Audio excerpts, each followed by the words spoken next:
오늘 21절부터 37절까지 내용이 좀 길죠. 37절까지 같이 상고를 해야 내용이 무슨 뜻인지가 정확하게 드러나기 때문에 그래서 그냥 끝까지 다 상고를 하려고 그래요. 그러니까 요점만 간략하게 말씀을 드릴 테니까 그것을 잘 깨달으시고 이해하시길 바랍니다. 지금 이제 계속된 엘리후의 이야기죠, 그렇죠? 욥에 대해서 지금 욥의 잘못이 무엇인지를 아주 이제 적나라하게 드러내고 이제 말하는 장면인 겁니다. 21절 하나님은 사람의 길을 주목하시며 사람의 모든 걸음을 감찰하시나니. 사람의 길이라는 것은 하나님의 자녀들의 길을 말하는 거예요. 하나님의 자녀들의 길을 가장 주시하고 있다 이겁니다. 그런데 그 하나님의 자녀들의 길이 어떤 길이 있느냐면 딱 멸망의 길과 생명의 길 두 길밖에 없어요. 어중간한 길은 하나도 없어요. 다 멸망의 길이냐 아니면 생명의 길이냐. 생명의 길을 걷는 자는 진리의 말씀을 인하여 진리의 말씀과 함께 진리의 영으로 인도함 받는 것이에요. 그럼 진리라는 건 뭐냐? 진리라는 것은 영원한 것이 진리, 영원히 변하지 아니하는 것이 진리인 거예요. 이렇게 영생에 이르게 하는 도가 진리인 것이죠. 그리고는 예수님이 이 땅에 친히 오셔가지고 내가 길이요 진리요 생명이라 말씀하시며 참된 길이 무엇인지 참된 진리가 무엇인지를 우리에게 보여주셨어요. 그게 뭐냐? 그것은 아버지의 뜻을 온전히 이루는 것인데 그와 같이 아버지의 뜻을 온전히 이루면 하나님 보좌 우편 영광의 자리에 앉게 된다. 이게 진리예요. 그것이 길이에요. 그렇게 그 길로 가는 자가 있고 반대로 또 어떤 길로 가는 자가 있어요?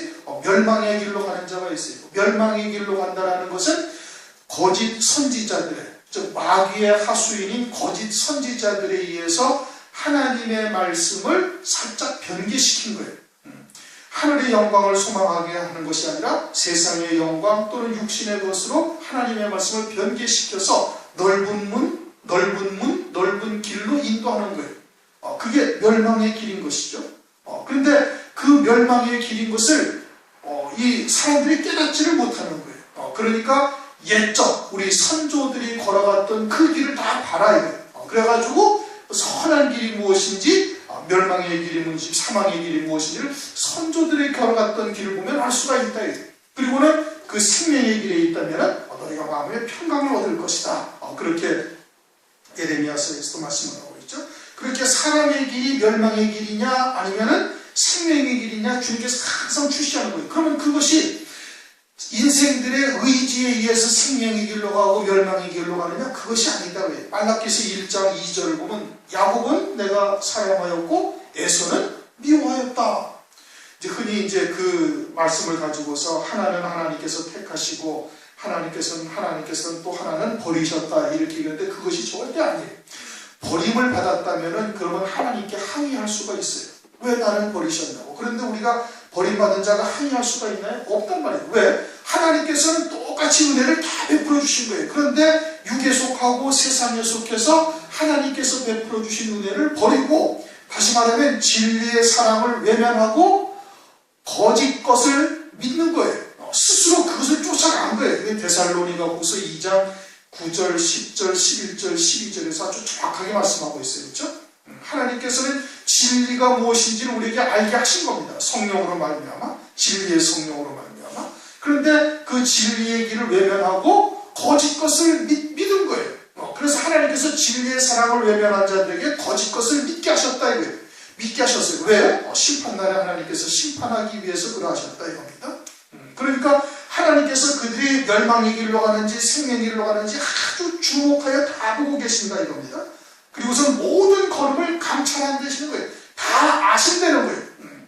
그러니까 작은 소자에게 냉수 한 그릇 준 것까지 하나님께서 다 기억하시고 생명의 길로 간 자들에게는 그 행한 대로 하나님께서 상급과 영광으로 주시고 멸망의 길로 간 자들에게는 그 행한 대로 하나님께서 그대로 보응하시는 거예요. 모든 것을 감찰하시며 아신다. 그러니 왜 우리의 처지는 왜 실현하여 주지 아니하시느냐고 항의할 수가 없는 거예요. 하나님께서 다 알고 계시고 하나님께서 그 기쁘신 뜻을 쫓아서 우리에게 은혜를 베풀고 계시는 거예요.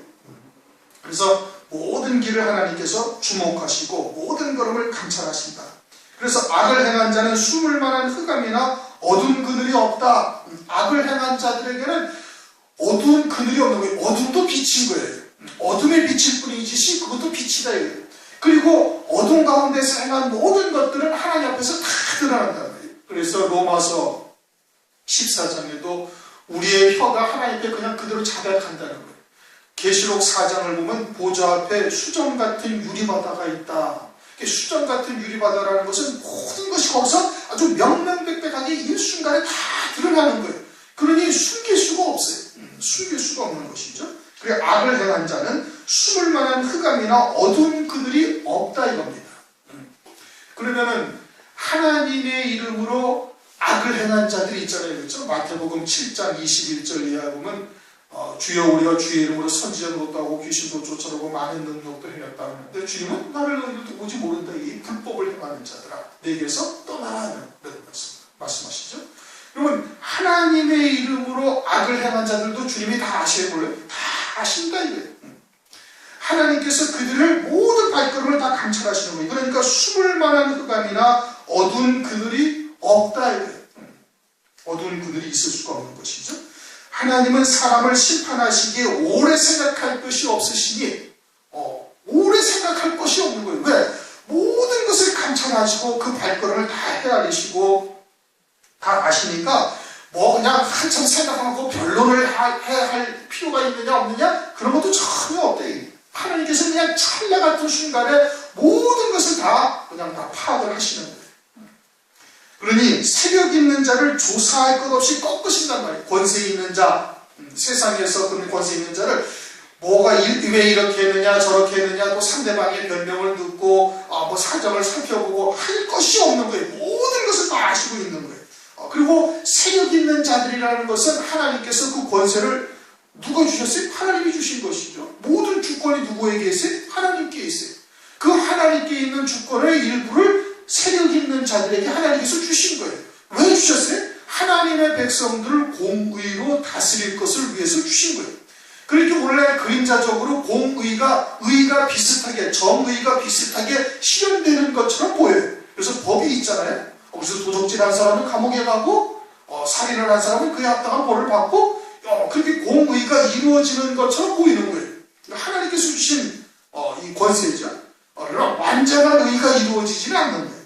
그런데 세력 있는 자를 조사할 것이 꺾으신다. 왜 꺾으셔요? 그와 같이 하나님께서 권세를 주신 것은 공의로 하나님의 백성들을 잘 다스리도록 하기 위해서 권세를 주신 거예요. 그런데 그러지 아니하고 하나님의 길을 떠났단 말이에요. 27절 그들이 그를 떠나고 누구를 떠났어요? 하나님을 떠나고 그의 모든 길을 무관히 여기더라. 하나님께서 그와 같이 의로운 것으로 그들에게 선을 베풀도록 하는 것을 떠나버린 거예요. 그러면서 자기의 세력으로 자기의 힘으로 행동하고 있으니까 하나님께서 그들을 어떻게 한다? 그들을 갖다가 조사할 것 없이 딱 꺾으시고 다른 사람을 세워서 그를 대신하게 하신다. 그럼 주권자가 누구라는 거예요? 하나님이시네요. 자, 그러면은 온 세상의 모든 주권이 누구에게 있어요? 하나님께 있어요. 그리고 각각 개개인의 모든 발걸음을 하나님께서 다 감찰하신다. 다 아시고 계시는 거예요. 그러니까 우리가 그와 같은 하나님의 심판을 우리가 믿는다면은 두려울 것도 없고 왜 하나님께서 이렇게 행하시는가 하고 의아해할 필요도 하나도 없는 거예요. 영생의 소망을 가지고 하늘 소망 가운데 믿음으로 산다면은 그런 거에 대해서 의아해하거나 갈등을 느끼거나 할 이유가 전혀 없다 이거죠. 25절 이와 같이 그들의 행위를 아시고 그들을 밤사이에 엎으신 즉 멸망하나니 모든 것을 아시고 밤사이에 엎으신다는 것은 어둠 가운데 자기들이 멸망의 길을 가는 것인 줄 깨닫지 못하는 사이에 하나님께서 엎어버리신다 이거예요. 하나님께서는 그러면 그들에게 전혀 은혜를 베풀지 아니하셨나요? 아니란 말씀. 하나님께서 그들에게 많은 은혜를 동일한 은혜를 베푸신 거예요. 야곱과 에서 이거는 우리가 항상 기억해야 되는 거예요. 에서에게 하나님께서 은혜를 베풀지 아니하시고 그냥 미워하신 것이 아니에요. 에서의 중심이 바르지 못하니까 하나님 두기를 싫어한 거예요. 그래서 진리의 사랑을 외면하니 거짓 것을 믿게 하시는 그와 같은 역사다 이겁니다. 그래서 그들을 밤사이에 엎으신즉 멸망하나니 그들을 악한 자로 여겨 사람의 목전에서 치신다. 때로는 하나님께서 그 악한 자들을 세상에서도 심판하시는 거예요. 왜 심판하셔요? 그것은 그들의 하나님께서 그와 같이 주권자가 되심을 교훈 삼아서 하나님의 백성들에게 깨우쳐 주시기 위해서 그러는 거예요. 그들을 떠나고 누구를 떠났다? 하나님을 떠났다. 그의 모든 길을 무관히 여김이라. 그의 모든 길이라는 것은 하나님께서 인도하시는 생명의 길을 자기하고는 관계없는 것으로 여긴다, 무관히 여긴다, 이런 뜻입니다. 그래서 하나님께서 그런 자들에게 세력이 권세가 있어서 그것으로 인해서 하나님의 백성들을 멸망의 길로 이끌어가는 것을 막으시기 위해서 그들을 갖다가 치신다. 이게 죄악이 관영하면 하나님께서 치시는 거예요. 물론 하나님께서 악한 자들의 형통함을 그 후대까지 이어지게 하시는 경우도 있어요. 왜 그래요? 그것은 하나님의 뜻을 이루기 위해서 악한 자들을 두신 거예요. 그러나 하늘나라에서는 그들은 반드시 아주 음부로 미끄러지게 떨어진다. 그 시편 73편에서 이미 우리가 이제 알고 있는 바일 겁니다. 하나님께서 악을 행하는 자들을 사랑하셔서 그들을 갖다가 보호하시고 그들의 재산이 형통하게 하시고 자녀들이 잘 되게 하시고 송아지는 여지없이 새끼를 베게 하고 암소는 여지없이 새끼를 낳게 하고 이러는 것이 아니다 이거예요. 그들을 사랑하셔서 그들을 보호하시고 그들을 형통하게 하시는 것이 아닌 거예요. 하나님은 하나님의 뜻을 쫓는 진리의 말씀을 쫓는 자들을 사랑하시고 그들을 불꽃 같은 눈동자로 보호하신다는 거예요.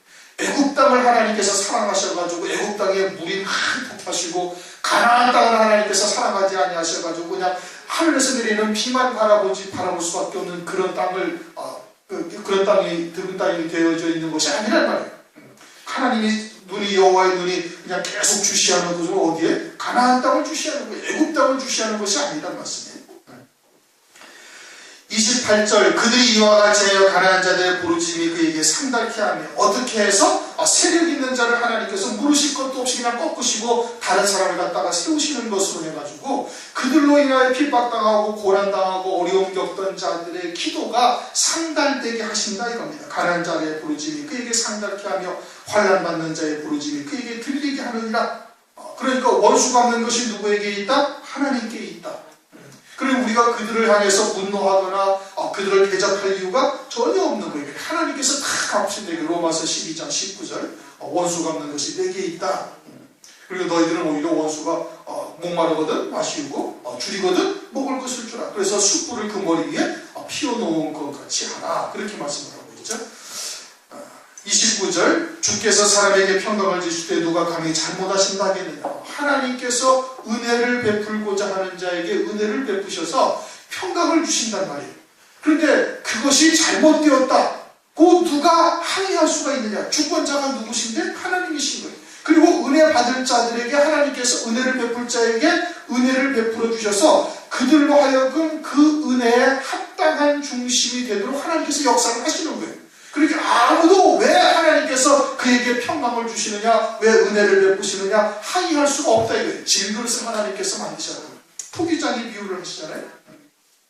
하나님 귀 있을 그릇을, 하나님 천 있을 그릇을 하나님의 의미대로 만드시는 거예요. 아니 주인이 그 만들 권위 없어요? 토기장이가 자기 마음대로 귀 있을 것을 만들고 하나는 천 있을 것을 만들었는데 천박하게 쓸 것이 나를 왜 이렇게 만들었느냐고 그 토기장이에게 항의할 수가 있느냐? 항의할 수가 없다. 이건 절대적인 하나님의 주권이라는 말씀이에요.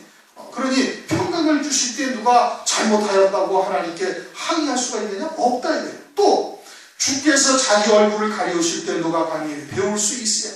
주께서 얼굴을 가리우신다는 것은 하나님의 영광의 빛을 가리우시는 거예요. 이렇게 은혜를 베풀지 아니하시는 거예요. 얼굴을 돌려버리신다는 말씀이에요. 그러면 사람이 아무리 노력을 하고 또는 자기가 선을 행당한다고 해서 하늘에 예비하신 영광이 무엇이고 그 길에 이룰 수가 있느냐? 그럴 수가 없다 이겁니다. 하나님의 절대적인 주권이라는 거예요. 그 14절 15절을 보면 그가 만일 자기만 생각하시고 그 힘과 기운을 거두실진데 모든 혈기 있는 자가 일체로 망하고 사람도 진토로 돌아가요. 어느 누구도 하늘나라의 영광의 빛을 바라볼 수가 없고 다 흙으로 돌아가고 그냥 음부로 미끄러질 수밖에 없는 자들이 된다 이겁니다. 전부 다 난 멸망한다는 얘기죠. 그러니 하나님의 절대적인 주권으로 하나님께서 평강을 주실 때 잘못한다 누가 항의할 수 없고 얼굴을 가리우실 때 누가 감히 배울 수 있겠는가? 배울 수가 없다. 이것이 나라에게도 그렇게 행하시고 각각 개인에게도 그러하되 나라에게나 사람에게나 일반이시다. 무슨 뜻인지 이해가 되셔요? 좀 빠른데. 그래서 이는 30절 이는 사특한 자로 권세를 잡아 백성을 함해하지 못하게 하려 하십니다. 하나님의 백성들에게 해를 다시 말하면 멸망으로 완전히 멸망으로 빠지지 않게 하시기 위해서 그렇게 권세 있는 자들을 하나님께서 때로는 제하시기도 하고 다른 사람을 세우시기도 하고 또 하나님께서 평강을 주시기도 하고 하나님께서 또 얼굴을 돌리시기도 하고 하나님의 오장 주권적인 역사이고 하나님의 구원의 섭리 가운데 이루어 가시는 역사다 이겁니다. 그 다음 31절 32절 한번 읽어보십시다. 시작. 그럼 잠깐. 그러면 이렇게까지 하셨다라는 것은 이렇게 하셨다라는 것은 욥에게 행한 모든 일도 하나님의 주권의 역사다 이겁니다. 하나님께서 행하신 거예요. 하나님께서. 그리고 하나님께서 때로는 평강을 주시기도 하고 누구에게는 얼굴을 돌리시기도 하셨는데 그건 하나님의 주권적인 역사인 것이죠. 욥에게 지금 행하신 그 모든 것도 하나님께서 역사하신 거예요. 31절 32절을 다 같이 한번 읽어보십시다. 시작. 누가 하나님께 아뢰기를 내가 징계를 받았사오니 다시는 범죄치 아니하겠나이다. 나의 깨닫지 못하는 것을 내게 가르치소서. 내가 악을 행하였으면 다시는 아니하겠나이다 한 자가 있느냐.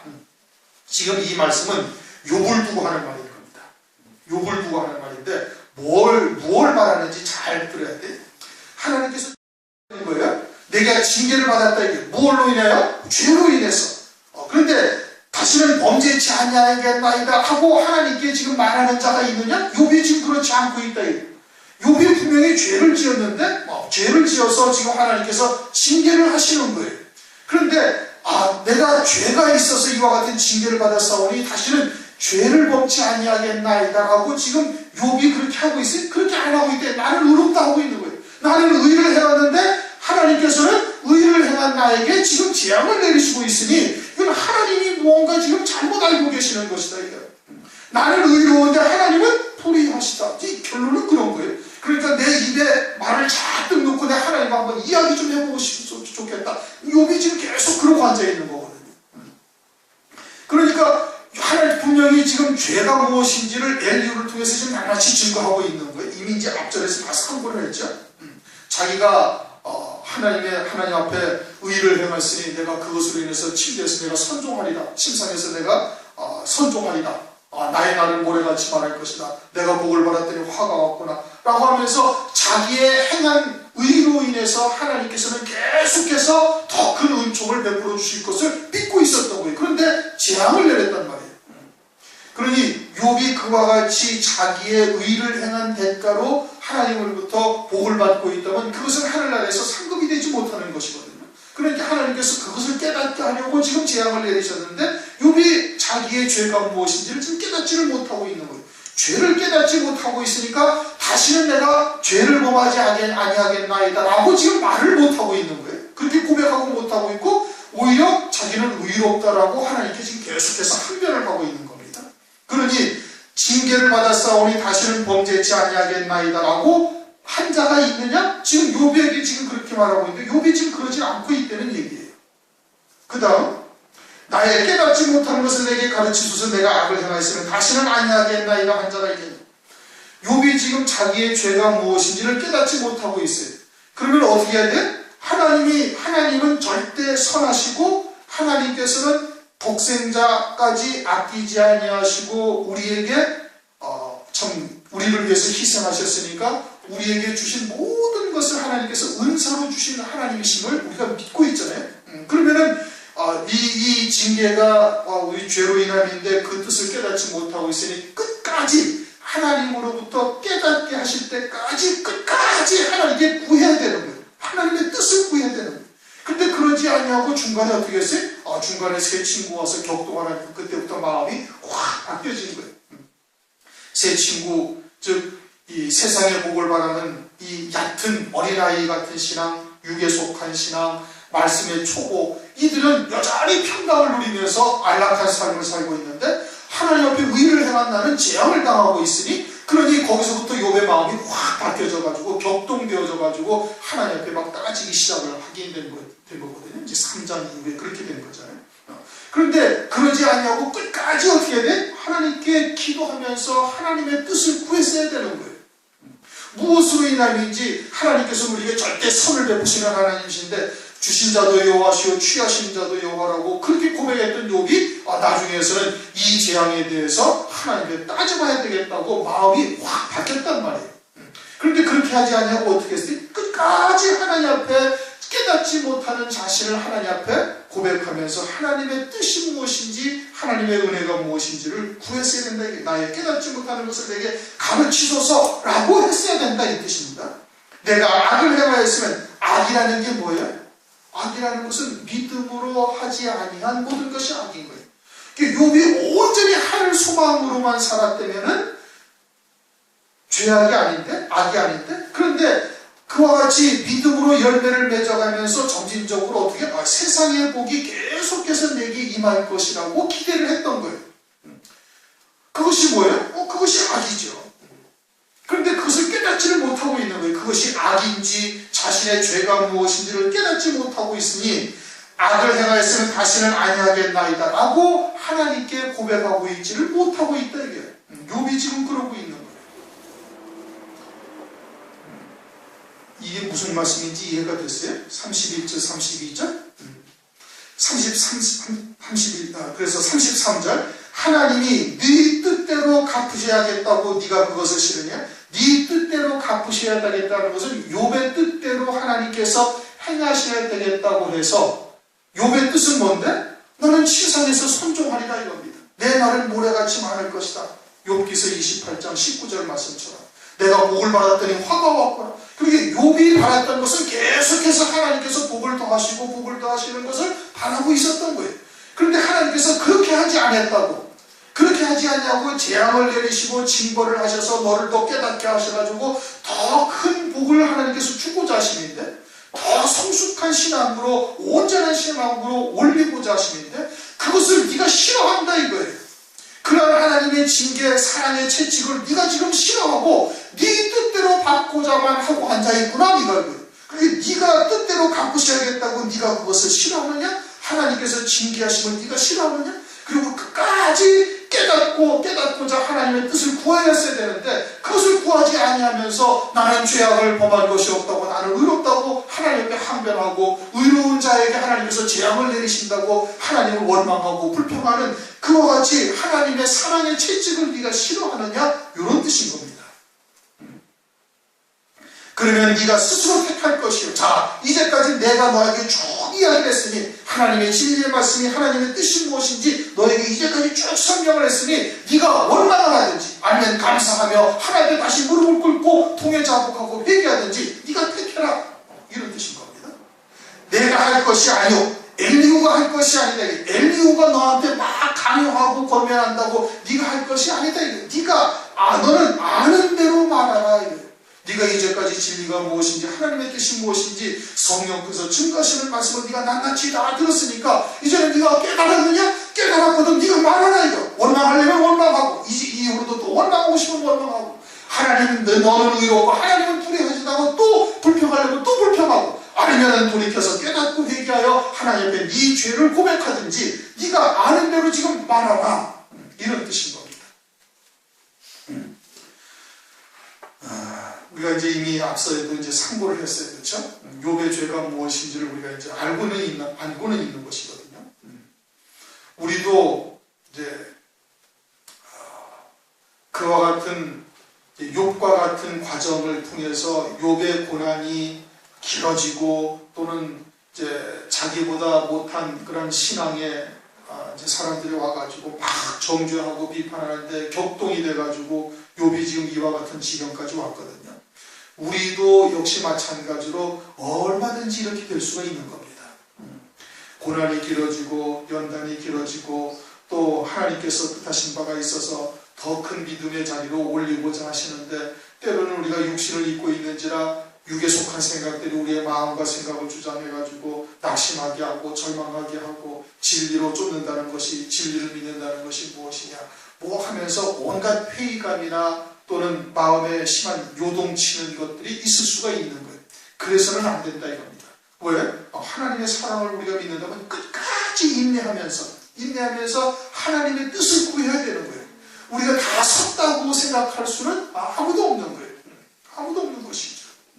그러니까 하나님 앞에 부단히 끊이지 아니하고 아버지의 뜻을 구하고 진리 가운데 온전한 이 믿음으로 서 있는지를 스스로를 돌아보고 자신을 갖다가 그와 같은 믿음의 길로 이끄시는 하나님의 역사를 깨달을 수 있어야 되는 거예요.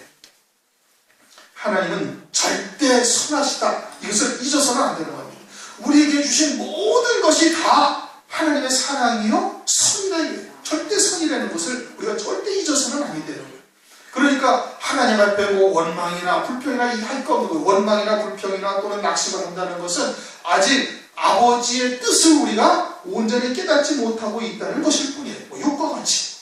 우리도 역시 마찬가지인 거예요. 그러니까 그러한 낙심하거나 낙심해서 조금 더 지나치게 되어지면 절망하고 거기서 또 더 나가게 되면 원망하고 불평하고 우리가 뭐 진리를 쫓는다는 것이 하면서까지 이제 나가게 되는 거예요.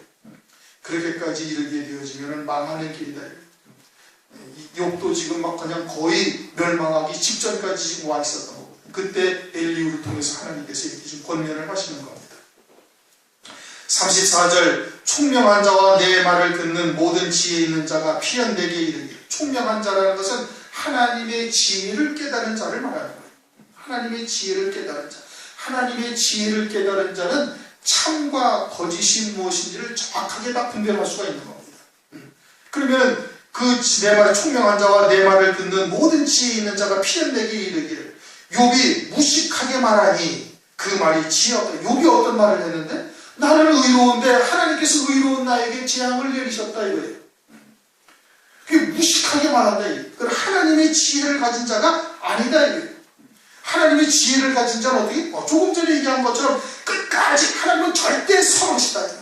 우리에게 베풀어 주신 모든 것이 하나님의 사랑에서 기인한 거예요. 그것이 때로는 고난일 수도, 때로는 연단일 수도, 때로는 환난일 수도, 또는 엄청난 고통이 있다 할지라도 그 모든 것이 하나님은 절대 선하다. 로마서 11장 33절인가 보면 하나님의 지혜와 지식은 우리가 측량할 수가 없다.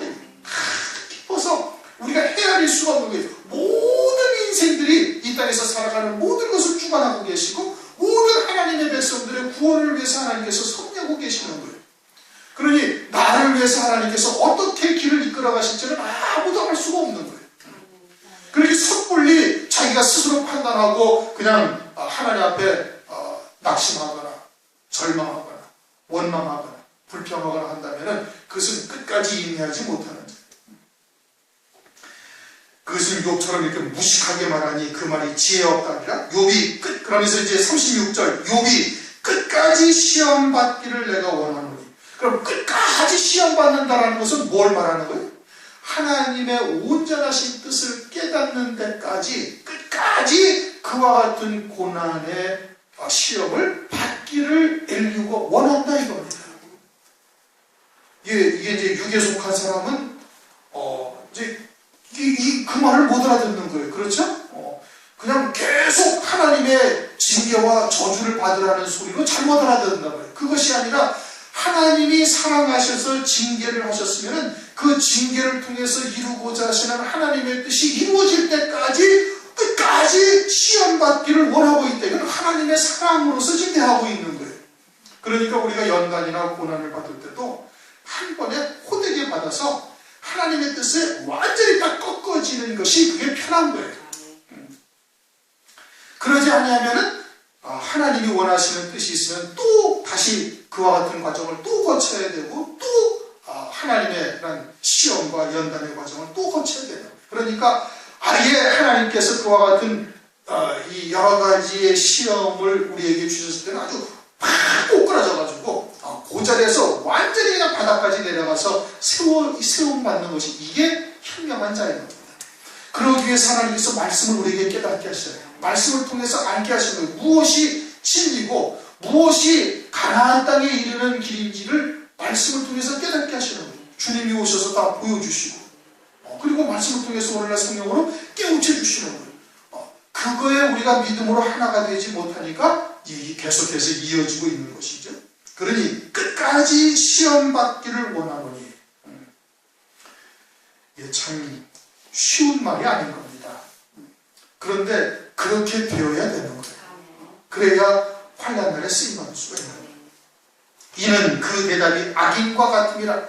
악인은 믿음으로 살지 아니하는 자가 악인인 거예요. 욥이 지금 믿음으로 시작하였는데 결과적으로는 육으로 지금 치우쳐져 있는 거예요. 세상의 것으로 복을 받을 것으로 지금 기대하고 있고, 그러지 아니하다고 해가지고 하나님이 잘못하셨다라고 지금 나는 의롭고 하나님은 불의하시다라고 하는 악한 자가 된 것이죠. 누가? 욥이 그 죄 위에 폐역을 당해요. 죄는 뭐예요? 세상의 것으로 보응 받고자 하는 것이 그게 죄인 거예요.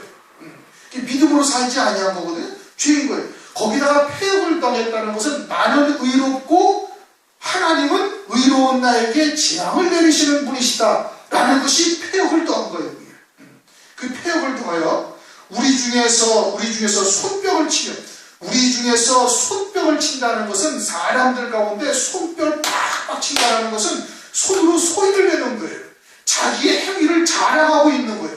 자기가 이제까지 하나님께서 베풀어 주신 은혜 가운데 하나도 열매 맺지 못한 것이 없고 온전한 믿음으로 나는 순전을 지켰다는 거예요. 그 자랑하고 있는 거예요. 그러나 사실은 그것이 자기의 의지로 된 거예요? 아니면 하나님께서 은혜를 베풀어 주셔서 된 거예요? 하나님의 은혜로 된 것이죠. 자랑할 게 없어요. 손뼉을 칠 게 없다니까요. 그래서 원죄에 있는 몸을 주셔서 성령으로만 열매 맺게 하시는 거예요. 자기를 의지하지 아니하게 하시고. 그래서 하늘나라에서 그것이 온전히 하나님만을 찬양하고 하나님께만 영광을 돌리기 위해서 영생을 누릴 수 있도록 은혜를 베풀어 주신 거거든요. 손뼉을 치고 있다는 것은 자기의 의를 물론 새 친구와 논쟁을 하다 보니까 계속해서 참 한 발 잘못 디디니까 계속해서 더 그쪽으로 나가게 되어진 것이지만 손뼉을 치는 것이죠. 손뼉을 치며 하나님을 거역하는 말을 많이 하는 거라. 지금까지 계속해서 그렇게 한 것이 욥이. 이 요점만 쭉 지금 상고를 한 거예요. 이게 29절까지가 1달락이고 30절까지가 1달락이고 31절부터 다시 37절까지가 그런데 30절까지만 딱 하면 그러면은 결론이 나질 않는 거예요. 그래서 37절까지 우리가 한꺼번에 다 상고를 했습니다. 주제는 이겁니다. 하나님은 주권자시고 모든 길을 다 지켜보시고 감찰하고 계시고 악을 행한 자는 악을 행한 대로 하나님께서 반드시 심판하시는 거예요. 때로는 세상에서도 하나님께서 보응을 하시지만 그것은 하나님의 택한 백성들로 하여금 해함받지 않게 하기 위해서 하나님께서 때로는 그렇게 하시지만 하나님의 백보자의 심판대 앞에는 어느 누구도 예외일 수가 없는 거예요. 어느 누구도 예외일 수가 없는 거예요. 그리고 하나님께서는 당신의 주권으로 평강을 주실 자에게 평강을 주시고 얼굴을 가리울 자에게 하나님께서 얼굴을 가려주시는 거예요. 그렇다고 하나님께로부터 그들이 버림받았다고 그들이 하나님께 항의를 할 수가 있는데 절대 항의를 못한다. 다 하나님께서 성령, 진리의 성령을 우리에게 부어주셔서 다 알 수 있도록 은혜를 이미 다 베풀어 주신 거예요. 그런데 그 진리의 사랑을 외면하고 육에 속한 길로, 세상에 속한 길로 스스로 거짓 것을 쫓아간 거예요. 그렇게 진리의 사랑을 외면한 자들에게 하나님께서 거짓 것을 믿게 역사하셨다. 데살로니가후서 2장 11절에 보면 그렇게 말씀하고 있습니다. 그리고 근데 하나님께서는 욥에게 하나님께서 사랑하셔서 이 엘리후를 보내주셔가지고 은혜를 더하여 주시는 거예요. 지금 무엇이 잘못되어 있는 것인지를 깨닫게 하신다 이거예요. 깨닫게 하시고 계시는 거예요. 그런데 욥은 자기의 생각을 이제까지도 지금 버리지 못하고 있는 거예요. 네 뜻대로 해야 되겠다고 하나님의 그러한 징계를 네가 지금 싫어하고 있느냐? 지금 그렇게 묻고 있죠. 33절에. 그러나 지혜 있는 자는 무엇이 참이요 무엇이 잘못된 것인지를 다 깨닫고 욥이 무식하다, 지혜가 없다 말할 것이다 라고 지금 말하고 있는 겁니다. 그러면서 엘리후가 끝까지 하나님의 뜻을 온전히 깨달을 때까지 네가 시험받기를 내가 원한다. 그것이 하나님의 사랑인 거예요. 우리도 그와 같은 하나님의 연단의 과정들이 여러 가지 우리에게 역사를 하고 있는 겁니다. 때로는 사람을 통해서, 환경을 통해서 기다렸던 모든 것을 하나님께서 주밀하게 섭리하셔서 우리에게 역사를 하고 계시는 거예요. 그러면 그런 것들을 통해서 하나님의 뜻이 무엇인지 우리가 부단히 구해야 되는 것이죠. 끝까지 하나님께서 응답하실 때까지 구해야 되는 거예요. 그것이 진리 안에 있다면 반드시 하나님께서는 은혜를 베풀어 주시는 겁니다. 외면하지 아니하시는 거예요. 진리의 뜻을, 진리가 무엇인지 또 그 말씀을 믿는 믿음으로 우리가 하나님께 구한다면 반드시 하나님께서 응답하셔서 누구를 통해서 엘리야와 같은 자를 통해서 말씀을 통해서 하나님께서 응답하셔서 그 연단을 하나님께서 끝까지 시험하시도록 하나님께서 역사를 하셔가지고 아버지의 뜻에 합당한 자로 세우시는 거예요. 그 마음의 원대로 역사하시는 자의 뜻을 따라 우리가 예정을 이뤄 기업을 받는 자가 되었단 말이에요. 그러니까 그와 같이 끝까지 하나님의 시험을 받아서 온전케 되어지는 역사가 우리 모두에게 있기를 주님의 이름으로 축원합니다. 우리 동서가 함께 기도하십시다.